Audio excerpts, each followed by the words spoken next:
আসসালামু আলাইকুম বন্ধুরা, কেমন আছো? আশা করি সকলেই ভালো আছো। তো আমিও ভালো আছি আলহামদুলিল্লাহ। তো দেখো আজকে যে পানীয়টা আমি বানাচ্ছি দেখছো তোমরা, তো এই পানীয়টা বাচ্চা থেকে আর বড় সকলেরই উপকারে লাগবে।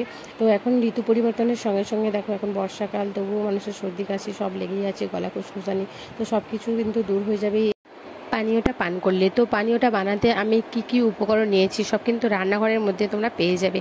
আর এই পানীয়টা বানিয়ে কিন্তু কিছুদিন সংরক্ষণ করে তোমরা রেখে দিতেও পারো। পানীয়টা পান করলে সকলেরই খুব উপকার হবে, বাচ্চা থেকে বড় সবারই খুব উপকার হবে। তো দেখো পানীয়টা বানাতে আমি কি কি এখানে উপকরণ নিয়েছি। দেখো কড়াই দিলাম, কড়াইয়ের মধ্যে আমি 2 কাপ পানি দেবো, ঠিক আছে? 2 কাপ পানি দিলাম, পানিটা ভালো করে বলক মেরে ফুটে উঠবে। তো এখানে 10 থেকে 12টা মতো আমি গোলমরিচ নিয়ে নিলাম। গোলমরিচ খুব উপকারের, গলা খুসখুসানি কাশি এগুলো কিন্তু ভালো হয়ে যায়। এরপর যেটা দিতে হবে, লবঙ্গ দিতে হবে বন্ধুরা। তো লবঙ্গ ফুল সমেত দেবে, ফুলটাই উপকারী, ফুলটার রসটা খুব উপকারের, কাশি সর্দি কাশি এগুলো ভালো হয়ে যায়। তো দেখো এখানে 8 থেকে 10টার মতো লবঙ্গ এখানে দিয়ে দিলাম। তো ভালো করে ফুটবে, দেখো পানির কালারটা কিন্তু অন্যরকম হয়ে যাচ্ছে। আর এখানে দিয়ে দেবো আমি তুলসী পাতা। 10 থেকে 12টার মতো তুলসী পাতা আমি এখানে ভালো করে ধুয়ে দিয়ে দেবো। তো দেখো পানিটা ভালো করে ফুটে ফুটে কিন্তু কালারটা একদম চেঞ্জ হয়ে গিয়েছে।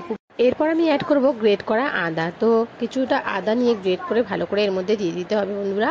তো দিয়ে ভালো করে কিন্তু ফোটাতে হবে, বেশ ভালো করে ফুটে গেলে কিন্তু কালারটা দেখো একদম কিন্তু চেঞ্জ হয়ে যাবে। ভালো করে নাড়াচাড়া করার পর দেখো কিন্তু কালারটা একদম পুরোপুরি চেঞ্জ হয়ে যাচ্ছে। তো সবকটা উপকরণ বন্ধুরা খুবই কাজের, সর্দি কাশি জ্বর সব কিছুর জন্য কিন্তু সবকটা উপকরণ খুবই উপকারের।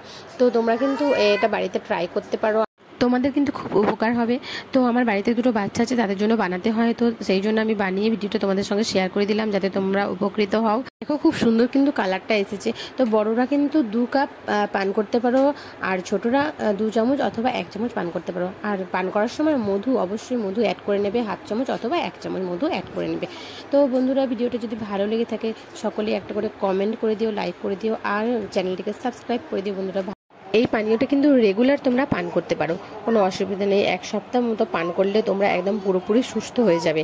তো এই পানীয়টা বানাতে যে উপকরণগুলো লেগেছে সব কিন্তু খুবই কার্যকরী। আর তুলসী পাতার তো কোনো তুলনাই হয় না। তোমরা তো সবাই জানো যে বাচ্চাদের সর্দি কাশি হলে বা বড়দের সর্দি কাশি হলে আমরা মধু তুলসী খাওয়াই।